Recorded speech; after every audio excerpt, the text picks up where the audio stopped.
Afe yenko HIV AIDS babasoremfo yade yi eho enkomo kakra na nsentem yade yi ase eho dedeyo eho nkomudie ho na muntu akofom kakra enso yade no so afa ne ho adwene a wono so toto ne pa enemu a wo sankrofo ase ene enkomudie a efri Ghana AIDS Commission abachire se yade no asa pagya no ho yie pa ewo omamu yembu nkonta se bono mantamu na yare no ama ne homene so papa ache se omamu asese America Oma the first. Why ne why mo ene toto aso. Adom kase emfantwimoy.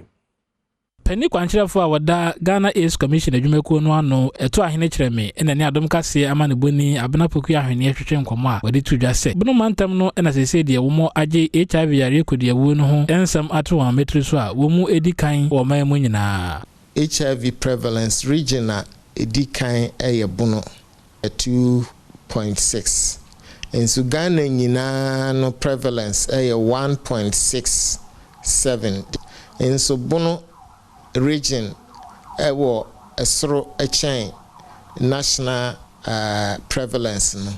Inti regions a omodie ebro national prevalence no so na mbebuboi. Bono Eastern, Greater Accra, Asante, Western North, Bono East, Ahafo ene Volta region. So ho mo de no ben national average no upper east and upper west. To your region HIV no wo from pa the 3 northern regions.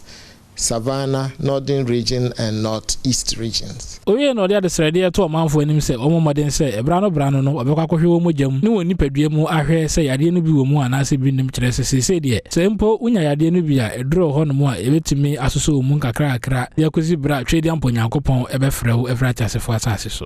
Ye woni pa be empem oha Ghana ha omo HIV nanso omo test enti omunim sankrofon ne de yare ne tre ye ka kire Ghana fo nyina se hia se obia be hu ne HIV status enti obia momodin na onye test no kane no na HIV aduro ni ho enti ye wo a ne aka ne se obetwen owuo eda owuo be ba be fawo nanso na ntesa aduro ho sisi HIV enkum nipa enti se wunya bi na se onu maduro na obetna se adi mfia esese odi wa asase